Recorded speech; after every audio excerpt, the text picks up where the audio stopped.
Good everyone, my name is Olabamiji Oluwaseyi and you are welcome to another episode on Daily Insight Podcast. And if you are yet to subscribe to the YouTube channel and the Telegram channel, you can do so you can be receiving the update on our both the audio link and the video link. The video file is always on the YouTube, while the audio file is always on the Telegram. So you have been blessed by our previous podcast. You can as well share with others and encourage them to subscribe so they can be part of what we are enjoying. So what are we looking at? We are looking at an interesting topic that I consider will help our personality and even culminate to our both spiritual growth, mental expansion, and even a productive line in our spheres of influence.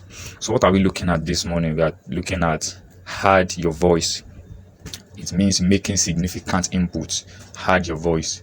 And I would like to start with this, that the universe is designed to recognize only active contributor and not merely participator. You must understand that the universe is designed to recognize only contributor and not just merely participators. Well, there's a difference between being a contributor and a participator. You can be participating in a game, you can be participating in a program. That doesn't make you an active contributor. Do you get what I'm saying now? So being an active contributor necessitates that your input is recognized. Are you getting what I'm saying now? So right now there are people in this country that God has trained, wired, and positioned to solve problems that are tearing the system apart, but they are silent. Some are scared, some think it is not their place, some got to the table and forgot why they were invited. If you are listening to this and you are talented, if you are spiritual, if you are building value, this episode is just for you, because it is not just for your bio, it is not just for your net worth, it is for such a time like this. So let's talk about it. The problem we are living in. Let's be honest about who we are. First, our system are breaking down. Financial crisis, leadership failure, national instability. You see it in the news, you feel it in your bank apps, you deal with it in your business meetings. The system is just not just flawed, it is bleeding. And pretending it is fine doesn't make it fine. Second, the people with the solution are passive. Over the years, God has raised people with skills, insight, and assets, founders, investors, technologists, operators, people who understand how the system actually works. But too many of us are gullible. We follow the crowd, and that's the problem. We associate with people that are going nowhere. We wait for permission. We lack the courage to speak up where decisions are actually made.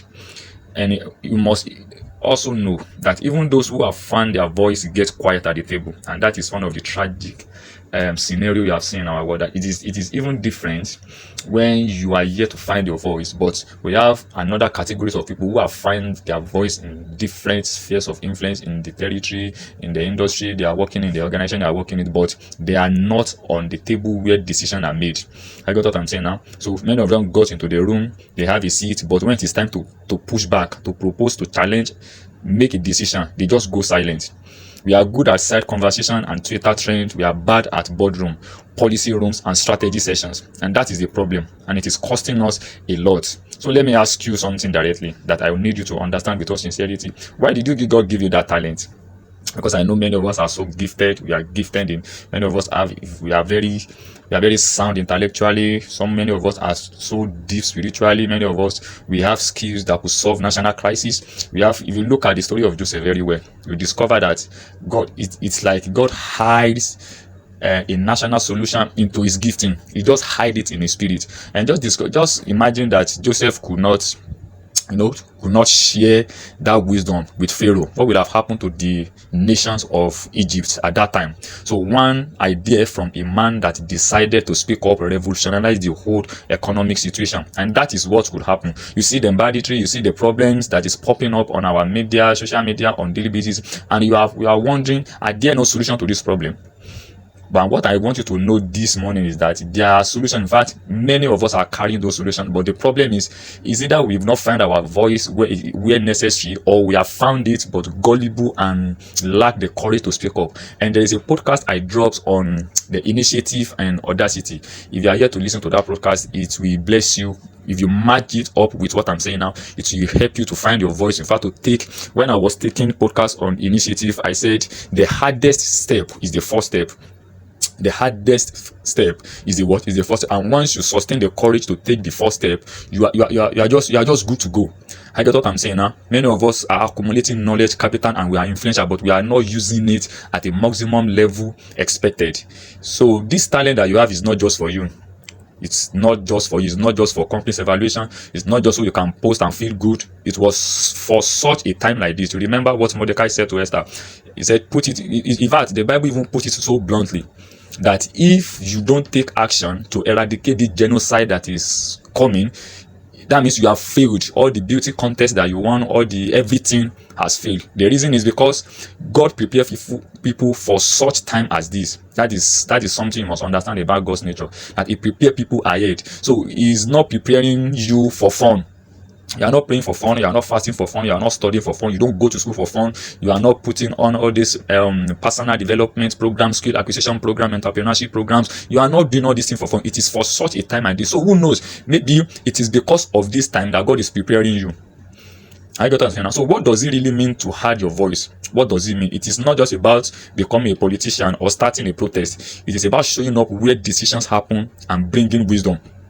Finding your voice. You can't hide what you don't have. That means doing the work, learn the system, understand the data, study the problem deeper than everyone else in the room. You are not here to talk loud. You are just there to talk true. If you don't know the details, stay quiet until you do. Competence hands you the right to speak. I got what I'm saying now. So take your voice to the table. The table is where budgets are approved, policies are written, products are shipped, investments are made. If you are not talking in safe spaces with people who already agree with you, you are not contributing. Courage means speaking when it is costly, when you might be the only one saying it. That is one of the things you must understand. I don't know if you hear that one, that courage means what? Speaking when it is costly. There's uncertain time the environment will be tedious, and you must learn the skills of striving in hostile culture, in a hostile environment, because most of the time it's not because you don't want to speak, or it's just that you have been conditioned by the tension of the environment. The temperature of the environment is not conducive for you to speak, and that is why you must harness your personal, let me call it personal enthusiasm, or let me call it a personal powerfulness. I got what I'm saying now. So number 3 is speak solution, not just criticism. Those are the points I need you to note this morning. Anyone can point out what is broken, and that is very easy. Leaders oppose a path forward, bring data, bring options, bring a prototype, bring a plan. God didn't raise you to complain. He raised you to build, and that is what you must understand. But we have so embraced the complaining culture that we forget what to build. I got what I'm saying now. So you must stay at the table after you speak. One comment won't change a system. Influence is built over the time. Speak up consistently. Be reliable. Be competent. People start listening when your track record speak before you do. I got what I'm saying now. So, and I need you to understand why this matters now, because we are in a moment where the whole playbook is working no more. The whole playbook isn't working anymore. Governments are overstretched. Traditional institutions are losing trust. The people who actually understand tech, capital, and human behavior are in the private sector, in startups, in churches, in diaspora network. If you don't step in, someone else will. And that is exactly what Mordecai told Esther, that God's always, I told you something, that the God's agenda is not predicated upon the inconsistency of human being. It is predicated upon his own sovereignty. So he anticipated for our unseriousness if we decide to do so. So if God has given you a solution to a problem, do you think if Joseph did not rise and give the solution that the nation of Egypt needed, do you think God will not raise another person? You should know one thing about God, that He has already prepared. In case you fumble, He has prepared a replacement. And by the time you are replaced, that means you have compromised your own relevance. If you don't step in, someone else will, and they might not care about justice, truth, or woman flourishing. They might care about power and profit. That is why your input is what is so significant. We are in an Esther moment. The system is at risk. The people are at risk. You have the assets that others don't. You have the seat, you have the skill, you have the voice. The question is, will you use it? So here is my challenge before we round up. Identify one table you have access to. It might be your working place, it might be your social media handles, it might be an investors group, a policy forum, or a church leadership team. Where do you really have a seat? Anywhere you know you have a significant value or space, you can maximize those platforms to speak up. We have some people, I think I followed a man called, what is the name of this political activist? I forgot his name. He speaks a lot about politics. He fights those politicians. He fights them a lot, especially when they are doing something. At least he doesn't have voice in high places where decisions are being made. But by speaking up, I think, okay, do not die in their war. By Dele Farotimi, yes, that is his name. His name is Dele Farotimi. He wrote a book, and when the profit that he made through that book, he still sent it back to NGOs, foundations. He said this used to take care of less people than not. So you already know that this is the kind of person that have a heart to move the country forward. So that is, so he could not speak in church, he could not speak in other, but he could speak through his social media handles, and through his speakings he could reorientate us on how good governance really look like. Prepare your voice. That is what I want you to do. Do the homework, build the case, run the numbers. So when you speak, it is not emotion, it is contribution. Don't be afraid of putting your significant value on the table.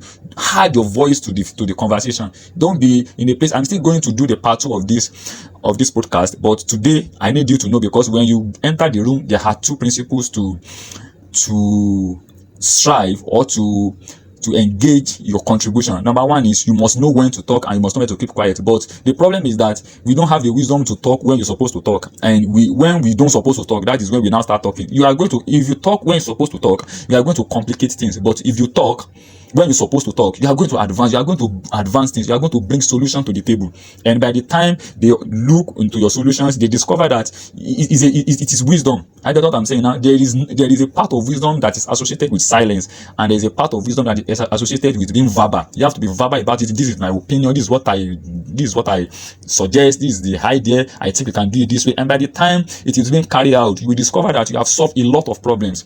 So there are no problems, and I have said it again and again on this podcast, that the problem you bypass today, they go to the future to become a bigger crisis. Once you bypass a problem, or you dodge it, or you fail to solve it, you are preparing the future people for a complexity that their knowledge may not handle. I get what I'm saying now. So the solution is already in your spirit. The answer is already, only God knows the answer that you are carrying all around in your cubicles, in your rural area. You have to speak up. The technology has come to disrupt all our excuses. There is no, I don't know where to do, I don't know where to go, I don't know if I should come, I don't know. All those things, those are the excuses that are agreeable, that are justifiable in the primitive world. But in the modern world, where technology has come to disrupt all our excuses, technology has come to destroy the distance barrier, it has come to destroy the communication barrier, everything. Even if you could not speak well, now technology can help you to speak well. Even, you get what I'm saying? Now, there's a lot of refining platform, there's a lot of platform that you can speak, and a lot of people, a lot of audience will pay attention to you. People are on TikTok, they are on your WhatsApp status, they are on your Facebook. We just need you to speak up and add your value to the world. And I hope you have been blessed by this morning podcast. So as you are going into your working place today, as you are going to your different places, I need you to hold that mentality and tell yourself that your voice is needed. If you are here to find your voice, it is time to do so. If you have found your voice, it is time to speak up. Add your voice to the conversation. Be in the room. Yes, you have to get into the room. You have to get on board. You have to sit down with that investors. You have to sit down without top managers. Summon yourself. I'm not saying you should be speaking with pride, but I'm saying there is a false sense of humility. I must understand there is humility and there's a false. If you give yourself a false sense of humility by keeping quiet when you're supposed to speak loud, you are cheating yourself of relevance. And if somebody is asking, what if I talk and they say I'm speaking nonsense? Yes, that means you are giving yourself another opportunity to learn more. But what if you now speak and what you said is the key to the next level of that project? So this morning, I want you to think positively, and I want you to speak where your voice is needed. Thank you. And if you are here to subscribe to this channel, kindly do so. And as you do so, God bless you. See you tomorrow. Bye.